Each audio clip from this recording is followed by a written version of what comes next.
পশ্চিমবঙ্গের এক পুরনো গ্রাম বেলাডাঙ্গা। আজ আমরা দেখব এই গ্রামে ঘটে যাওয়া কিছু ভৌতিক ঘটনা। এই গ্রামে ছিল হরিদাস নামে এক বৃদ্ধ। একদিন রাতে হরিদাস বাজার করে বাড়ির দিকে যাচ্ছিল। সে হাঁটতে হাঁটতে কবরস্থানের দিকে কাছে চলে আসে। সে হঠাৎ দেখে একটা কবরের সামনে বসে একটা বৃদ্ধ মহিলা কান্না করছে। বৃদ্ধ মহিলাকে কান্না করতে দেখে হরিদাস মহিলার দিকে গিয়ে তাকে জিজ্ঞেস করে, আচ্ছা, আপনি কবরের সামনে বসে কান্না কেন করছেন? কিন্তু বৃদ্ধ মহিলাটি কোনো উত্তর দেয় না। বৃদ্ধ মহিলাটি একটা ডাইনি রূপে বদলে গিয়েছে। হঠাৎ করে হরিদাস অজ্ঞান হয়ে পড়ে যায়।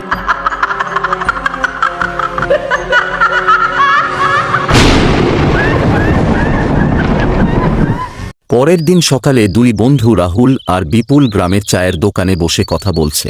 লোকজন বলছে বৃদ্ধ হরিদাস রাতেই হারিয়ে গেছে। চায়ের দোকানদার বলে, ওই রাস্তার পাশে কেউ গেলে বাঁচে না রে, সেখানে এক ডাইনির আত্মা ঘোরে। রাহুল হাসে আর বলে, ভূত আজকাল এসব মানে কে? তবুও রাতের দিকে ওখানে যাস না ভাই। পরের দিন রাতে রাহুল প্রমাণ করতে চায় ভূত বলে কিছু নেই। সে মোবাইল ক্যামেরা নিয়ে যায় বেলাডাঙ্গার কবরস্থানের দিকে। রাহুল হাঁটতে হাঁটতে সেই কবরস্থানের কাছে পৌঁছে যায়। এই গ্রামের মানুষগুলো না খুব বোকা, এই ভূত প্রেত বিশ্বাস করে। হঠাৎ রাহুলের পেছনে ডাইনিটা চলে আসে। রাহুল দেখে সাদা কাপড়, মাটিতে পা ছোঁয় না। রাহুল ভয় পেয়ে পালাতে গিয়ে পড়ে যায়। ছায়াটা ধীরে ধীরে কাছে আসে। চোখ দুটো লাল জ্বলছে, মুখে কুৎসিত হাসি।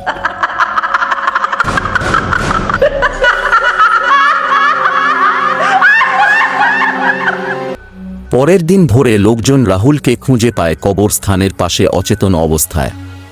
সে কিছুই মনে করতে পারে না, শুধু বলে, কাল রাত্রি সে ফিরে এসেছে, কাল রাত্রি সে ফিরে এসেছে।